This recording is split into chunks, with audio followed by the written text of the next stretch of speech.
Yo, yo, yo! What's happening, everybody? Thanks for tuning in. Planetary HQ. You already know the deal. D-Bake the Wise, Dedrick Baker, joined by these two goons. You know who they are. Tay Chilla, Magma Sloth, and we are joined by a new person, my brother. We are now roommates. We are now housemates. We are now possibly soulmates. Soulmates. Can you introduce yourself to the people? My name is Ryan McGuire. I am an author, and I have published a number of secondary works based on the Urantia book. Urantia gang. It's our favorite book. So what do you mean by secondary works? What are you referencing? Secondary works are works that are based on the primary text, and the primary text in this case is the Urantia book. So these are books that take the material from the Urantia and break it down, focusing on different topics. So this isn't like expanded universe. This isn't like Urantia. You know how people like expand the universe like the Marvel. I'm not adding anything to it. You're not channeling any new beings. I am trying to. We were hoping you would be coming and channeling. Process the information. One of the biggest problems I run into when I try to speak about the Urantia book is that it's just too overwhelming. It's too big. It's too exhaustive. People don't have the mental capacity or the will or the whatever to devote themselves to the material. And so I just wanted to create smaller works that are easy and more manageable and easier to digest. Yeah, that's incredibly useful because it's a lot to digest. I mean, I was telling you earlier, just when you first read the book, the first page you read is the foreword, right, which is actually the most complicated paper of the book. Yeah. You're just hit with all this new jargon, new terms. You got to have a thesaurus and a dictionary on hand to get through it. You're immediately overwhelmed, it seems like. Yeah. And my recommendation to any new reader is always to start in book 4, which sounds that sounds wrong, but book 4 is the easiest and most relatable. It's about the life of Jesus. It's there's no complex ideas here. It's very easy to grasp and wrap your mind around, and so that gives you a really good idea of a lot of the concepts about the Urantia book, and then work your way back is what I did. So how kind of shook were you when you found the Urantia book and you were reading it? Did it take you a certain amount of time to be like, oh, this is definitely real, or were you blown away right away? What was the initial reaction? How did it flip the script? I mean, my reaction was immediate. I consider myself to be very well read. Probably read at least a couple thousand books. I feel like I have a good handle on the voice of human narration. And this immediately was something very, very different. It's an elevated use of the English language. It's superior to traditional writings in every way. Not only do they completely exhaust the English language, it's almost like they're struggling to condense their message into our limited language using You're right. the limited vocabulary we have, which is pretty big to us. But well, it seems big to us, But and we were talking about this earlier. The English language has 300,000 or 400,000 words and 26 characters, and their language is vastly more complex. That's true. Millions of words, and with the Uversa language, right? And so they say in a number of places within the book that they struggle to find the right words to relate the ideas that they are trying to convey to us, and with our words that we'll be able to understand. So yeah, you're right. You're absolutely right. Yeah, it's pretty gnarly. It makes me think a lot about the entire subject. Like I told you, I'm 35 now. I found the book when I was 14. I read it by myself for the majority of the time. But now we're here with the YouTube channel, so I don't like I spare you with my origin story. Talking about like the entire concept of this book, and it's funny because we keep talking about it as a book. Like I'm not here trying to decode the light beams. I want to understand the light codes in my brain. It's not And just it's like a book. it's not just a book. This is high spiritual technology. This is high cosmic technology. Like from our point of view, it looks like paper with text on it. Right. But the text unlocks images of light in your mind. So in your mind right now, if you're watching this and listening to this, think of a cup, think of shoes, think of it in your mind. That is an image that you're holding in your mind. It's color. It's 3D holographic representation of that thing. So you're seeing light images, your imagination, quote unquote. Like I was telling you earlier, all of your body, every cell has a mitochondria, and the mitochondria works to create ATP, adenosine triphosphate. When you eat food, your cells convert this food into ATP.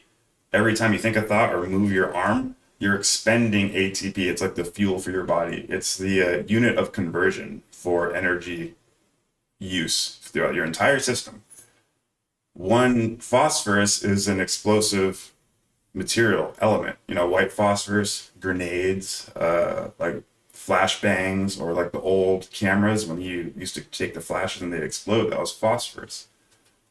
So ATP, adenosine triphosphorus. Then every time you think a thought, it's an electrical impulse, electromagnetic impulse in your brain. So that electromagnetic impulse literally sets fire to phosphine explosions in your mind at like billions of times per like nanosecond. That's why you're seeing the color blotches in there, and you're able to modulate them at will. So that's internal light. Okay, God is light, right? These are light images. The Urantia book, when you read it, it gives you the potent cosmic light images. So this is like celestial light technology, because they're trying to get these concept frames in your mind, but they're using the medium of a book, a crude book.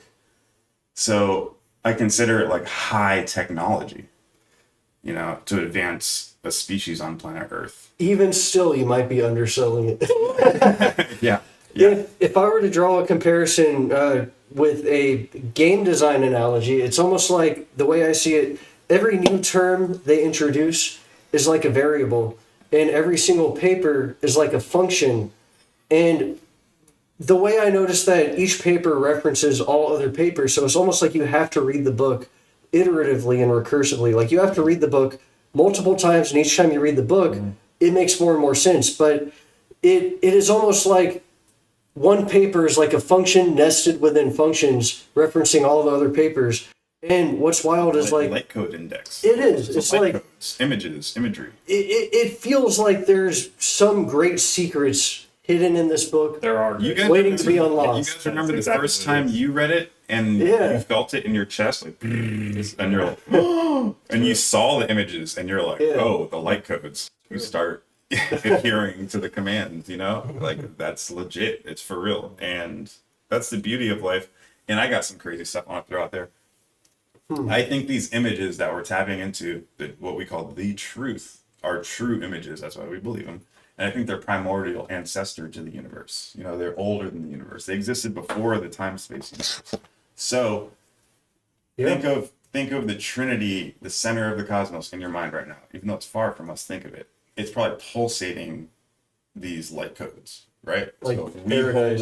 if we hold them in our mind, we're like synced up with it across time. Yeah. We create like a sympathetic harmonic Because, vibration, and we start representing it even as far as we are away from it. You know? well, yeah, because the Trinity exists on a dimension above time and space, as hard as that is for us to grasp, because the Urantia book describes the formation of God and the formation of the Trinity as, it tells it as a sequential story of events, but it warns us it's only doing that so we can understand it and wrap our minds around it, but it actually never happened in that way. The Trinity always was, it always existed. And it always will be. It's not even absonite, it's absolute. Yeah. It never had a beginning. And so if the Trinity is above time and space, that would explain how the infinite creator, the infinite mind of God would be omnipotent and omnipresent because space is nothing. Yeah, and Time is the nothing. material reality would be like that infinite concept you're talking about of paradise, that infinite, never ending, always will be. You can't contain that, but you can kind of put clay around it to see what it looks like, you know? When you put clay over a surface to see the ridges. Okay. And that's what the material reality is. And the material reality will show you in different situations, like football practice or going through your first breakup. Those are all material situations that are teaching you the energy light codes that you should be, because there's energy behind every situation, you know, that you can obtain in your lifetime. And I think there's like a hierarchy of thought forms or a hierarchy of concepts, a hierarchy of thinking, a hierarchy of values. And if you keep attaching yourself to those, the highest ones, in a sense, you literally are transcending the time and space, the mud, and you're like taking a dagger and stabbing the material reality and like reaching and grabbing the actual spirit realities, you know. And most people are over here fumbling around in the clay, like still wondering. So I think the way that this most practically relates is, from my experience, you know, reading a lot of different books, is that basically all religions and philosophy and even science are a story that we tell ourselves about what the world is and what it means. And these stories, even though they're sometimes they're somewhat make-believe or they're a limited perspective, like humans looking up to cosmos, they're still important because the stories affect how we actually live our life, why we live our life, the motivations that come up in our life, the way we treat other people. And so it's super important, like, to recognize, yes, we are subjective beings. We don't have access to like an objective proof of anything per se. But from that, in that subjective soup, we still have to make decisions. So you're forced to make decisions without objective knowledge of what the true meaning and purpose of those decisions are. And so that's just a game of time and space. And so you need like sort of correct perception in order to, I guess, harmonize with the universe or actually feel like you're tapping into a greater purpose, living in sort of an expansive stream instead of that common like nihilistic tone of modern society where it feels like life goes down. You know, when people say, I hit my peak, it's never supposed to be like you hit your peak. You're always approaching your you're always Well, a lot of that has to do with living in a materialistic society. When you live in a materialistic society, eventually God dies and you're left with, you know, Nietzsche. something that's empty, and you feel empty. And I like what you said about religions being the stories that we tell ourselves, because that's what they are. They're all these searches for God, and that's why Jesus came, was to show us that there's only one God, right? You know, it's not your God and your God and your God. So you're all looking for the same God, right? It's just that your searches have developed in different parts of the world, and your individual cultures have surrounded those individual efforts.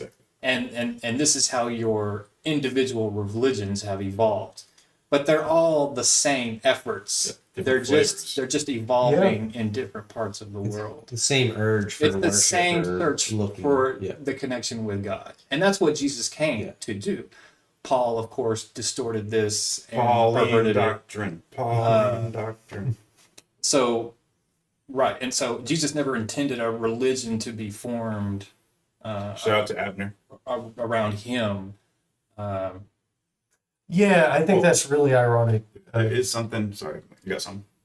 I was going to say, I think that's what's really ironic about Christianity is it became the religion about Jesus rather than the religion of Jesus that he taught, which was very simple. The brotherhood of man and the fatherhood of God. There's one creator.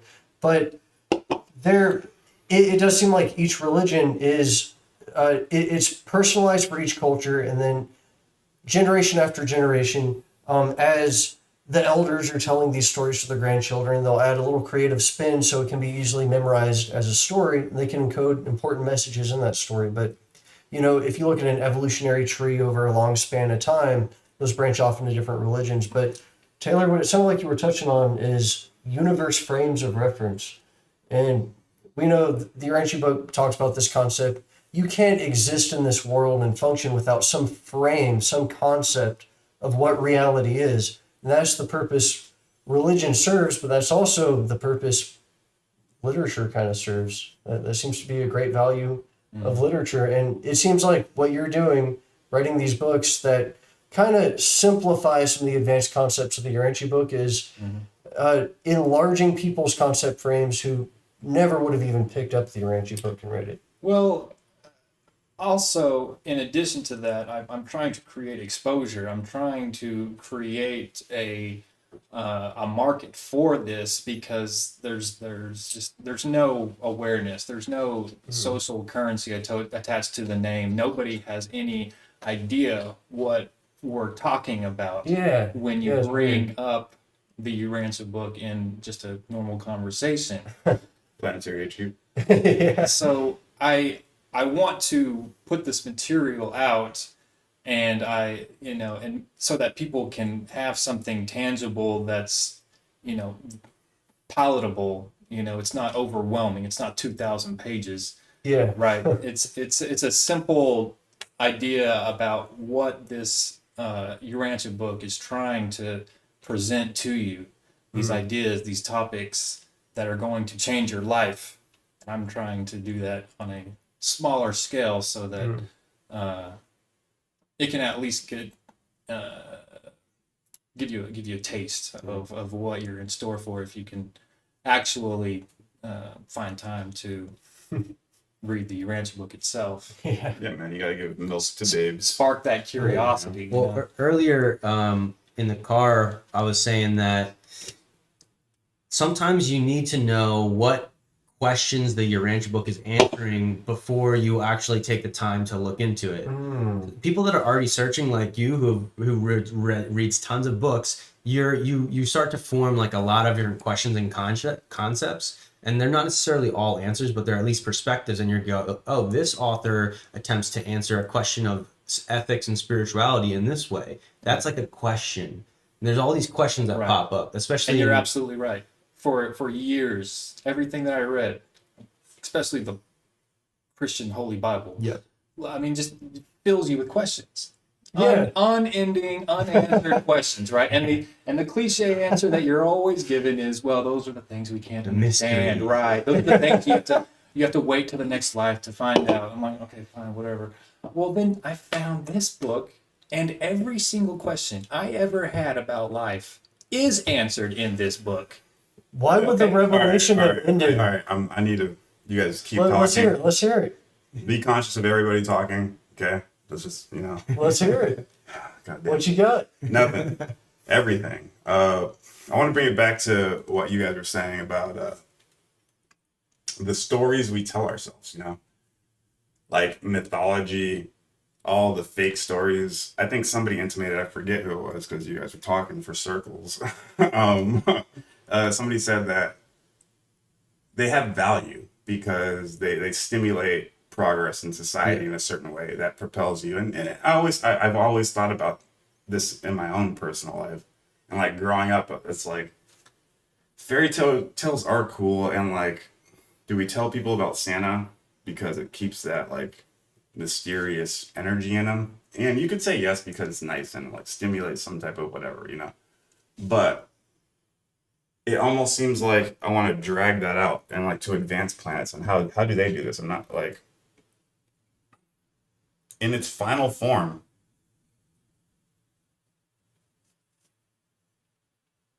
What does it look like on a planet when you exhaust that? Because in a way, those are distortions because they're not real. They're fairy tales. Yeah. On a super advanced planet, do they allow that? Is it right to teach a kid They that? probably have more advanced fairy tales. Well, it's not fairy tales. They don't need fairy tales because they have real shit. Oh. You know what I'm saying? So, like, the part in the Urantia book where the Anunnaki or the Calgassia staff and the Celestials, they say, like, they don't want to introduce revelatory concepts they only work with evolutionary concepts until their climax, and then they reveal a revelatory concept. So like let's superimpose that over the concept that we were talking about with the stories we tell ourselves. That can only happen so far, and it'll hit a climax on a social level, a planetary level, to the point where we no longer do the distorted telling fake stories to help our society. So what then happens? What stories do we tell ourselves? Well, yeah, because I mean, the Urantia book says the high value of any art is to allude to an even higher reality, and so maybe stories have I don't know if shelf life is the right word, but like a certain amount of energy or potency packed into them, and the more it's told, it's kind of worn out after a while. But maybe the stories that have lasted and stuck around for so long, like the story of Jesus, is touching on something higher and more real. I mean, you ever watch a movie and you kind of tear up because it's like it hits home, you know, it's very personal. It's touching on something a little more than a simple plot line. Tombstone. That's the one that did it for me. That's the one.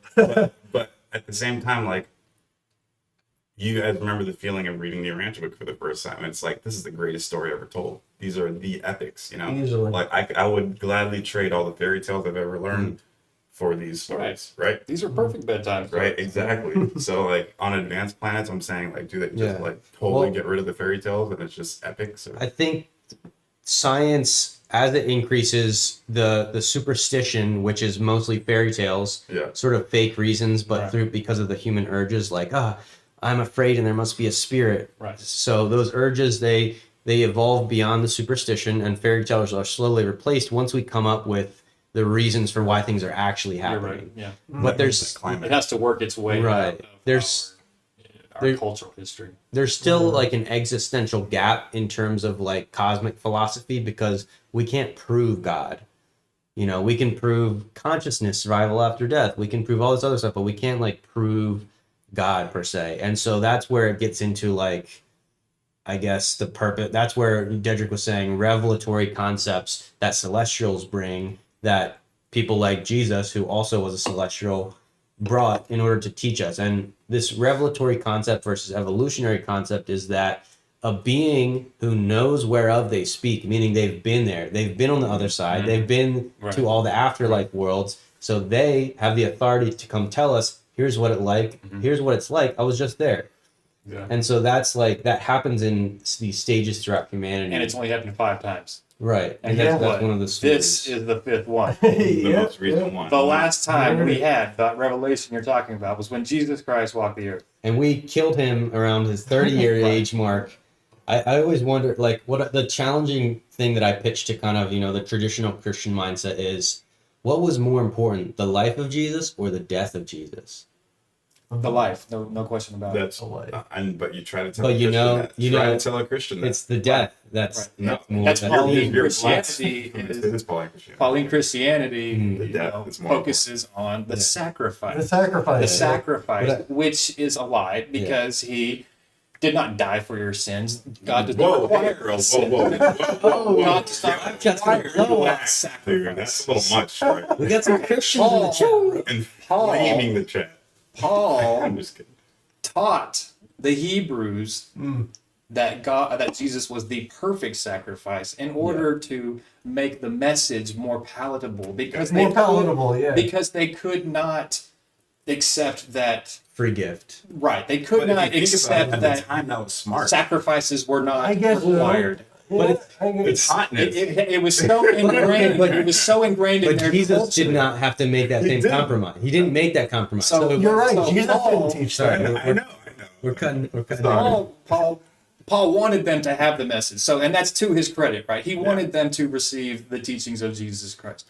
So, but he knew that they could not abandon their cultural history of Animal sacrifices. So he told them that Jesus was the perfect sacrifice. Like you, The final sacrifice. Do you don't think need Paul to did make- not believe that himself? It seems like he believed that because he from the Jewish culture had animal he sacrifice. did because he didn't know Jesus. Yeah, I think he would have believed Good that point. personally. That's everybody's like Apostle Paul. I'm like, come on, Sherlock. I You guess didn't it- know Jesus, dog. Urantia does say Paul made some compromises, but I'm pretty sure that Paul believed that Paul made a common lot of doctrine. compromise. But now I'm looking on the other side. I'm like, think you know maybe- what? Like, okay, like it's like drugs. Okay, their drugs is sacrificing animals. They're addicted to it.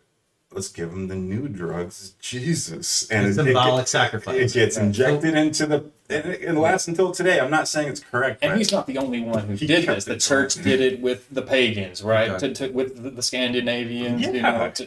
In order for Oh, them yeah. to receive the message of Christianity, they compromised. yes, you figure out I what mean, they like, and then you say, "Oh, we have the same thing, but like this." Exactly. Yeah. It's the same. Well, that's kind of how Roman culture was, conquering a nation and then absorbing its belief systems and integrating it into their own.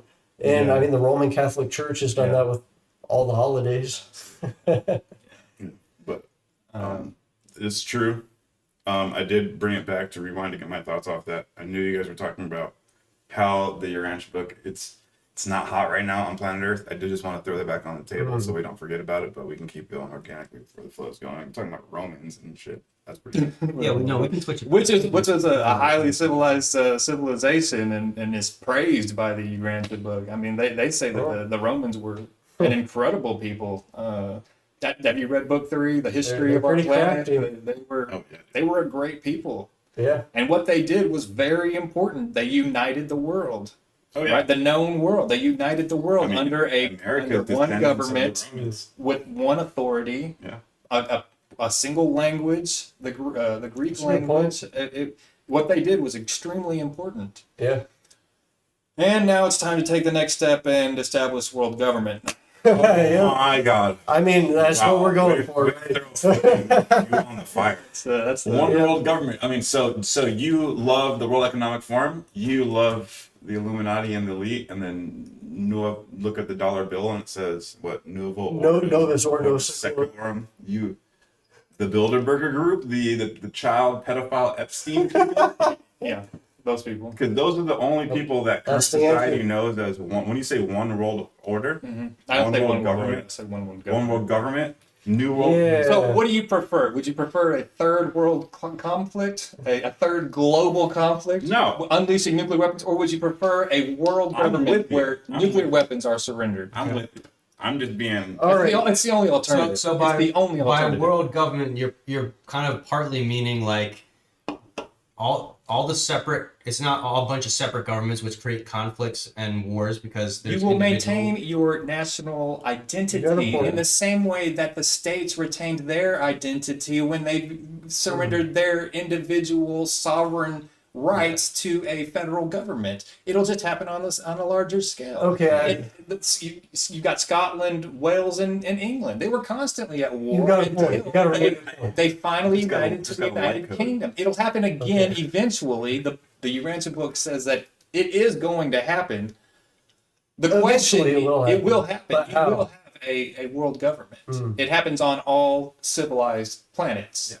That's true. So Well- it's going to happen. What really I just got to download right now, as the New Agers said. That's like you saw this. I got a light code. An image dropped into my mind when you were talking, bro. Our adjusters are probably dancing. Send them the light codes.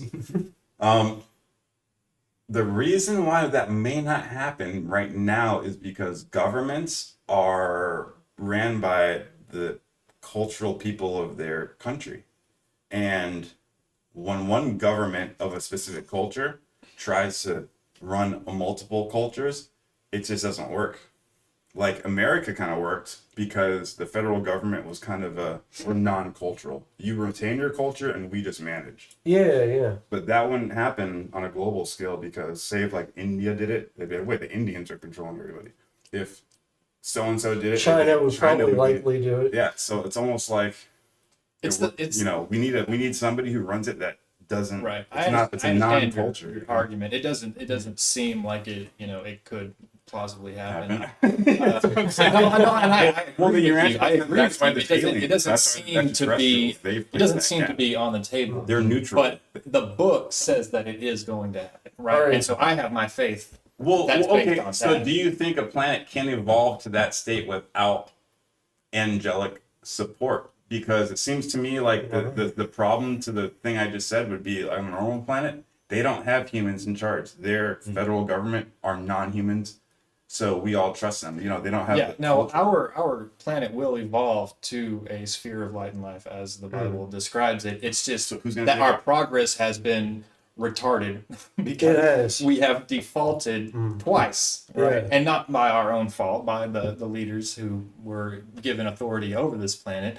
But that does not mean that it just ceases to progress along those lines. We still have that divine spirit leading us in that direction, and we will eventually get there. It's just going to take a little longer because we've been set back. Here would be my argument for a one world government, and the only way I think it could work is I think where we're at right now, if you have the population of a nation relying heavily on a major institution, whether that be government or corporations, whether that be a dictatorship, communism, fascism, as long as the populace is basically wanting a state to wipe their booties for them, it's going to be corrupt, especially if those people in power are a bunch of strangers. I mean, you don't really know those people, and they're fallible humans. They're not following high spiritual ideals. I think the only way a global government could work is if people took responsibility into their own hands to basically, I guess, regulate local government. So people have more of a say in their local government. I agree. But then also, The only way it's going to take off, and like you said, it requires the people. It requires the masses. The populace has to demand it, right? That's what you Yeah. have to reach. You don't have to People reach get the government they deserve. You don't have to reach the government what I'm because the talking about. governments are established. Woo! That's what I'm talking Let's about, dude. No. That's what I'm saying, dude. Play that video. Play the music. It's the round table. Of the people, and they will demand it That's what I'm saying, of dude. their government. Hearts and minds. Hearts and minds. And From the ground up, not the top down. What was that author Tolkien? He wrote Mere That's what we're Christian. about. That's what we're about. So he wrote Mere Christianity. He said that the reason nations have risen and fallen over the ages. C.S. Lewis, thank you. Wrong one. C.S. Lewis, he wrote that in Mere Christianity, the reason nations have risen and fallen over and over across the ages is because it's like an engine running on the wrong juice. Because they've been devoid of that truly spiritual nature. It's the real religious values, the religion of Jesus that he taught. I mean, the Urantia book says no nation has actually tried putting into practice Jesus' teachings widespread. I think if we saw that, a truly spiritual culture come together, then yeah, we're going to have to show it. Planetary. So I'll tell you this: world government is inevitable. It will either happen before the next global conflict or afterwards. The book says that our global conflicts will continue to get progressively more destructive until they reach the point of being near suicidal. We have already reached that point. Yeah, We I think have so. we have the capacity to destroy ourselves with nuclear weapons. If we have another, I'm not saying that a third world war is inevitable. A third world war can be prevented. World government is inevitable. We can prevent World War III with a world government. Yes, I believe Right. that. And it's going to happen one way or the other. Do you Yeah. want to have it before the next global conflict that wipes everybody out? Or do you want to have it after? So I have to get this book in your hands. It's called Chronicles from the Future, and there's I'm not going to explain all of it. There's a weird backstory. The novel reeks. Yeah, the Nebelwerk. The Nebelwerk. The premise is that John Connor. it's the diary of Paul Amadeus Dienach, and he in his early childhood he fell asleep for a week, and and when he finally woke up, the doctor's like, we weren't sure if you're going to wake back up, and so they diagnosed him. You got a rare sleep disorder where this might happen again. The second time this happened was that he fell asleep for a year, and they kept him alive in a hospital in Zurich, tube feeding him, because they were willing to study him and because this is a rare kind of disease. In that year that he was out, after he came back, he wrote a diary about what he experienced. And he says that he woke up in the body of someone in the year like 3900, like 2000 years in the future. and he said that that person had been in a flying car crash, and they flash froze him in order to preserve the brain and try and bring him back. But I guess in this storyline, the original that soul left. It didn't make it back to the body, but somehow through time, his consciousness slipped, and it got connected to this body in the future, and so he wakes up in this body. So that's the premise of the story. But the reason it's so impactful to me, and that I think it is a real case, is the event that he describes in the future. And he also describes what happens in the past centuries leading up to the future. And mind you, this book was released in like the 1970s-ish, or maybe the 70s was when this book first came out. And it's in Greek because his original diary was in German. He ended up giving it to one of his students and said, hey, practice translating this to Greek. And his student was the one who realized, oh, this isn't like a science fiction story. This is my teacher's like diary, and he's like legit. He's serious that he experienced these things. So my point is, in your concept of world government and what it takes to get there, it explains kind of exactly what you said. In that timeline, there was a nuclear world war in the 21st. So actually, somewhere around like 2400, and it took out like most of Europe, took out a lot of civilizations. Yeah. And it was only after that world government actually was able to come together. Because they finally will realize that the cost of war is too The high. tragedy. Mm. Yeah. War is valuable to civilization up to a certain point, right? All technological advancements within civilization have their roots in warfare. That's a good point. All government, all systems, all technology, Radar. you name it. It all begins Radio. as a war effort, right?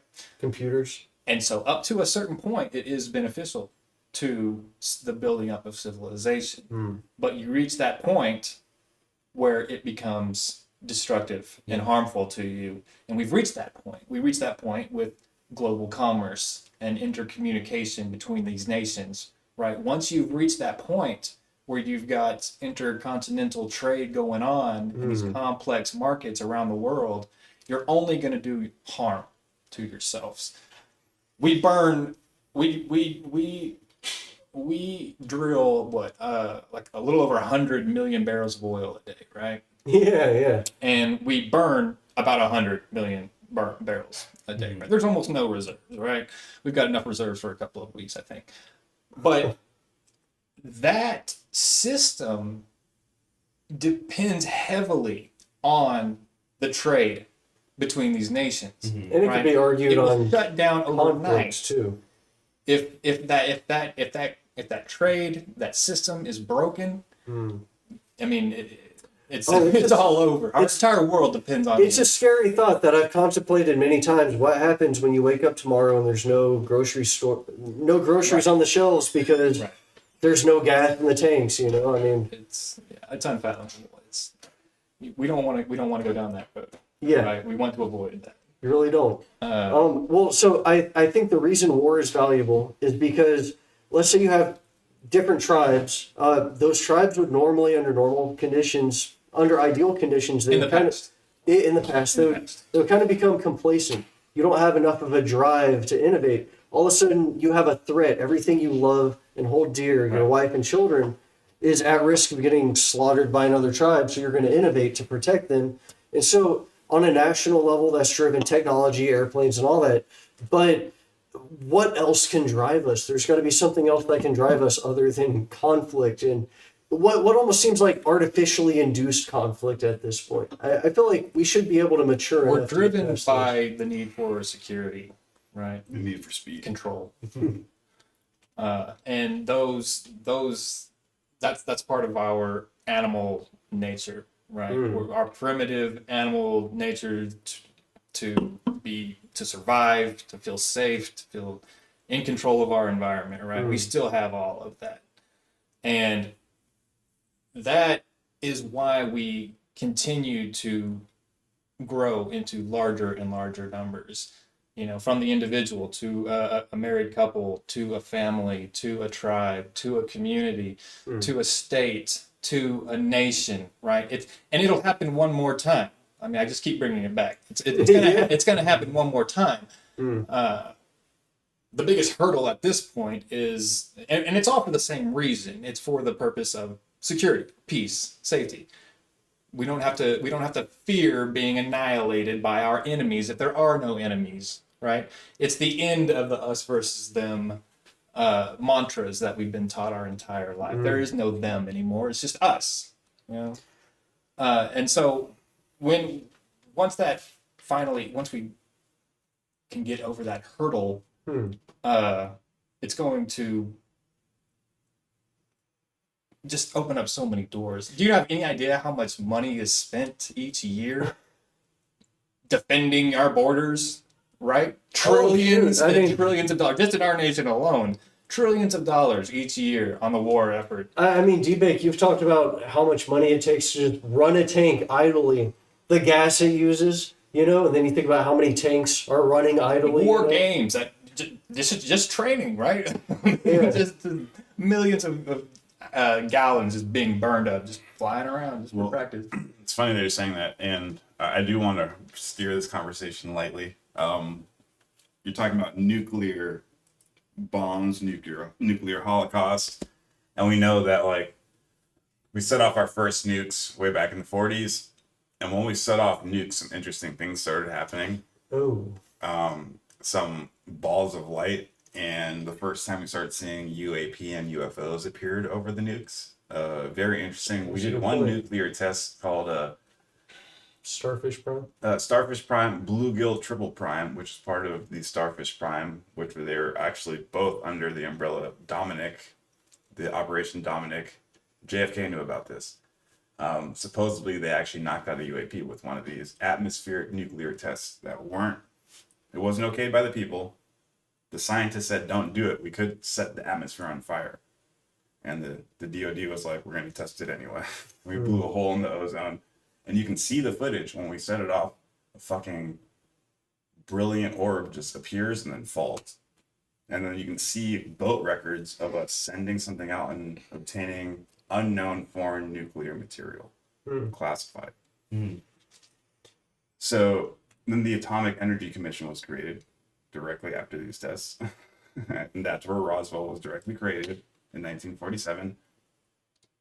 So I like where we're going. I mean where we're going. I'm going to bed.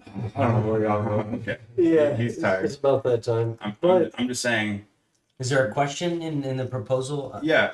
Is there another technology possibly that could get us past the nuclear Maybe the direct proper deterrence phase? the proper use of nuclear for energy Well, rather I'm than talking weapons? about like the anti-grav technology. Anti-gravity, yeah.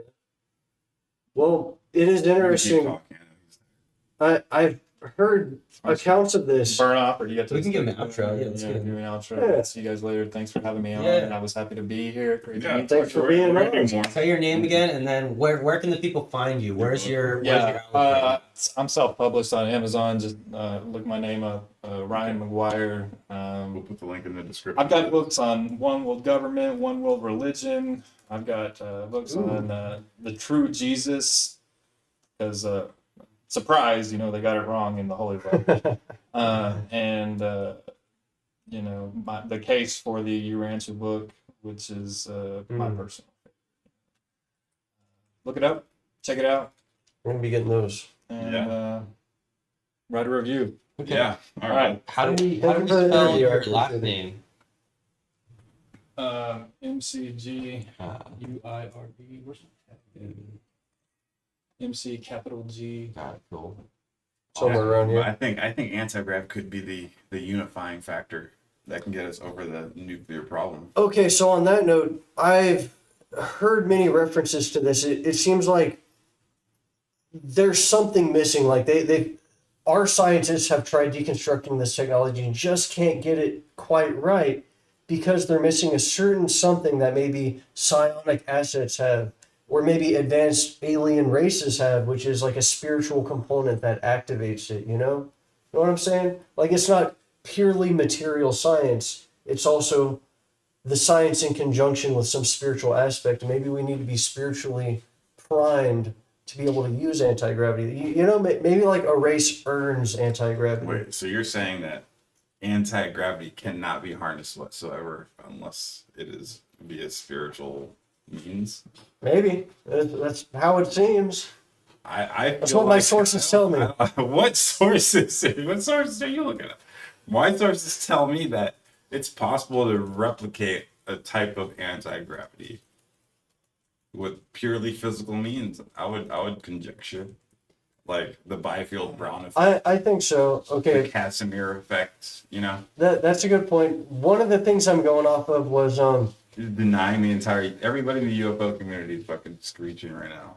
so one of the things I'm going off of was the work of John Worrell Keely in the 1860s. He had built engine after engine, burning through investors' money to invent an engine that ran on water using water hammer and cavitation. Then he basically created an acoustic laser. He had all these crazy devices he built, but basically he had an orb that was connected with a thin wire to a violin, and he'd play the violin, and the orb would levitate off the table, and he could command it through the air. And it was supposedly that sphere. Keep on. the EPET. Oh, that UAP. Is that what you're talking about? The Bet sphere, that sphere that was found back in the day. The family found it. They gave it to the Okay, Navy. yeah. The Navy confiscated it. But when Yeah. you play an instrument around it, some guy's playing a guitar around it, and would start like Really? following the people. That's interesting. 'Cause, yeah, apparently there's reports. All these scientists signed off on it at the time in the late 1800s. That they were there, they saw it, and the sphere, this big metallic sphere, was levitating, and he could command it around just by playing his instrument and thinking about where it went. And other scientists would go and pick up the instrument, and they couldn't do it because Interesting. they didn't have the spiritual juice. I don't know. Well, I believe that anti-grav can be recreated through mechanical means, and I believe that ETs have accomplished this, but I do believe that they don't have joysticks, that they are interfacing with these things via a mental interface. So I think that is, you're probably right when you say psionic abilities to Yeah. pilot the craft. It's more than, you can't just hop in it, turn on a key and start driving it. You know, you got to have some type of mental ability. How would that solve our problem, though? If we unlocked anti-gravity, but we're still a corrupt, crooked species, then we're just a bunch of evil people with flying saucers. Or what if some of the saucers we get are from the Greys and can only be driven by the Greys because they have like technological implants because they're a technological I species. think So Dan Burrish said. yeah, we'll never be able to drive their craft because we don't have the circuitry like built from the machine. I mean, if Bob Lazar's telling the truth, they got him up and running. I'm gonna use the bathroom. Keep talking about anti-gravity. But Or yeah, whatever. you got some hot takes. How long have we been going for? Yeah. What do we got? Let's see. OBS says so. 47 minutes. Keep it cracking. All right, so two things. One, I want to bring it back to something you had mentioned earlier. But my final thoughts on anti-gravity is, well, just this whole subject you brought up with nuclear science and UAPs appearing in the air, is that there have been a handful of accounts of a UAP or an orb showing up in the sky when a nuclear test is about to be run, or nuclear missiles are about to be fired, and they mysteriously malfunction. They don't fire, and it's almost like there was some kind of divine intervention preventing this from happening. I think it does seem likely that there could be some kind of celestial intervention preventing a nuclear holocaust. I mean, That's what I'm thinking. I asked him that earlier, and I was like, "Do you think they'd prevent it?" And he's like, "Absolutely not." I was like, "Seems Yeah. like they'd prevent it." But maybe it's part of the evolutionary path. I don't know. they could if maybe they realized it would be suicidal. I mean, like he said, we're at that point where war is damn near suicidal. Yeah, We're at that and I point. agree with that. But would they step in? I don't know. I mean, maybe there's a certain point where they couldn't stop it. Maybe they could stop an isolated event like that one. I think it was three Russian generals on a ship, and they had a missile, and Americans had entered their water space, and they were about to fire a nuclear missile at them. Yep. But they weren't. They thought maybe the Americans weren't aware, or something like that. And I think one of the guys, like all three, had to sign off on it. One of them was kind of in disagreement.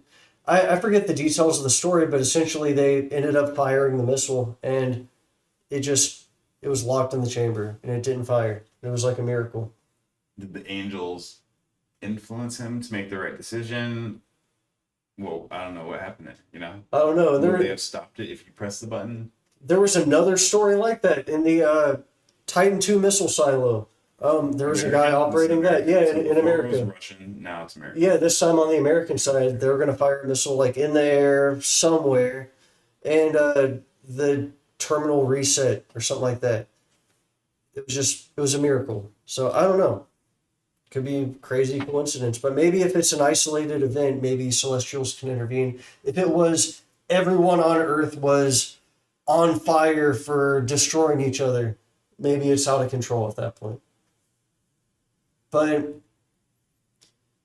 we nuked Japan, we did nuke Japan, but and they didn't stop that. But let's analyze it from a celestial level. Nobody else had the capability. You know, like they would let it happen because Japan couldn't. There was no threat of total global annihilation. You're right, because war games, there wouldn't be such a retaliation. And although it seems unfair, the Celestials know this is kind of our sandbox to figure things out. Yep. They know the real reality is the world we wake up in after we die. So although it seems cruel, all those poor people of Hiroshima and Nagasaki are actually living a great life. Yeah, wow. Imagine How those. you're trying to. No, but I'm just saying, like, because there was no threat of global destruction, they allowed Hiroshima and Nagasaki. That's Because there was interesting too. threat, but because now there is a threat of global annihilation because both countries will have multiple nukes, Multiple countries Multiple. will have multiple nukes. then they're like, we got to stop this. Yeah. You know, and I because can see that. why would they let it happen? Because, like you said, the sandbox, and they'd be like, hopefully they learn from this one time. Yeah. They let it happen on Mars, and now Oh, no. Sasquatch is here. Jesus. Now Sasquatch is here. Of course, that's perfect. Perfect fucking segue. Sasquatch. So we got kicked out of the Sasquatch. Oh, they weren't allowing footage there, huh? Yeah, sorry guys. We were gonna hit up the biggest Sasquatch conference in the country, but we checked in with them through email, and we were like, "Hey, is it okay if we got cameras?" And they're like, "Sorry, we're not accepting influencers at the moment. We'll let you know if we're looking to expand more in the future." So we were like, Crazy. "Do we really want to be at the Sasquatch conference? You know, if we can't be doing interviews, meeting people, and making some content for you guys." So yeah, it's all about you, the viewer. We're babying you right here. Or your little baby kids. We're trying to chew up the craziest paranormal and spiritual truth and feed it to you like little baby birds. We're making analogies here. We just love our subscribers. Amen. Yeah, I think this is better, though, to be able to capture the Urantia summer study session. I mean, I know y'all were going to do that just before this. It was like the weekend before this, but didn't work out. Maybe they figured they didn't want you to catch Bigfoot on camera if he was there. I don't know. That's kind of crazy to me. I don't know what the reasoning is for that. But I had another point I wanted to bring up to something you were talking about earlier, D-Bake, about the value of fantasy and fairy tales, and if maybe an advanced civilization doesn't have fairy tales. I would argue fantasy does still have value if it's in some way rooted in reality. I think the only reason anyone is into any kind of fantasy is because it's telling something about reality, or there's something that resonates with you as the reader or the viewer in reality, something that's pertinent to the time or something like that. And I mean, like, by that argument, would an advanced civilization who's transcended fairy tales only tell analytical data instead of stories? I would argue like creativity and imagination is a vital part of the human experience and the reason we're here as creators. So I think that an advanced civilization would have expanded more meaningful fantasy or sci-fi. I mean, sci-fi is kind of Yeah. expanded fantasy. Yeah, I think it's probably, I think that the disappearance of the myth, or at least no longer believing in myths. Yeah, yeah. Like right now, there's a lot of belief systems and religions where they're still at the mythological level. They're not even like, it's not even like describing some cosmic philosophy. It's like, here's all this pantheon of beings, and this happened in the far past. Yeah, And yeah. it's so hard to get a modern conception of what really happened. Mm. And science and history uncovers some amount of it, but it's still really hard to get to really the source of the myth. So that's what I like about the Urantia book, because it really takes out the what is the myth, fact versus fiction. What a lot of times what I see is actually happening is that the myth or the summarized story is telling certain moral principles. It's telling some sort of lesson through the story, and that is what is retained through the ages. Although it sometimes changes a little bit, the lesson, what's being taught, can alter and move. However, the actual facts of the events and the original purpose of the events get lost and sort of changed. Yeah, so- through that game of telephone over the ages, and it just changes little by little. I think that is what's very valuable about the Urantia book, is it is a fusion of Christianity and science, but it's not Christian science. It's something else. It's a lot of Urantia book readers I've met they came from a Christian background but felt a dissatisfaction with a lot of those unanswered questions and kind of this attitude that like science is bad, you have to choose religion as a result. But I mean, science is just the pursuit of truth, and religion should also be the pursuit of truth. So they're both ideally kind of the same thing. And I think the correct mindset to have is just pursuing the truth with a vigorous curiosity to understand the world and the universe around us. I think that's what that book offers. Urantia book. Yeah. Well, I gotta pee again. good talk, guys. Yeah, I mean we could roll it out here. I can hit the countdown music. A little short stream for you guys. We hit about an hour. Different concepts. Y'all got to meet Ryan. Definitely check out his books. You got any shirts or no? Any shirts? No. Well, the ad. You sent me the ad? But I didn't download Next it. time. Yeah, we'll get it next time. We do got have shirts. shirts. We got a bunch of shirts. I think the link is not in the description yet. By the time you're seeing this, it will be in there. Go buy yourself one. Only $30, dog. $21 to manufacture. We're only making $9 profit, and we're trying to get that mind, body, spirit progress against the entire negative world. We promise it'll win, and you can help us. We want to get that app in every single phone. Buy a shirt. You can help us. You can help the kingdom. You can help us get closer to that next stage in evolution. You can help us get closer to integrating with the Galactic Federation, and you can help yourself get closer to the next best self of you. It's 11-11. 1111, angels are stamping it. Mind, body, spirit, triosophy. That's what we're focused on, being the best that you can be. So get yourself a shirt, you can look fresh, and you are supporting other people hit their potentials. So help us get this app out. We're gonna kick it for a little bit longer and just, I guess, I don't know, fuck around. We love you Get guys. up early. Yep. Hit that subscribe button. Peace out. Please do. I'm gonna pump up this music. Y'all can just listen to this outro track. Woohoo! Maybe we'll dance for you. I can't even hear it. Only T.J. can hear it. I don't know the tempo. Only I can hear. I'm the only one with How it. fast should I be dancing? I made this track. That's why I'm pushing it out on the stream. Brought to you by T.J. Rapping to a beat that I can't hear. Probably off beat, but I don't really care. Well, should we play the Keys of Enoch rap for them as an outro? No. No, We already gave it. Highly classified. Classified. All right, everybody.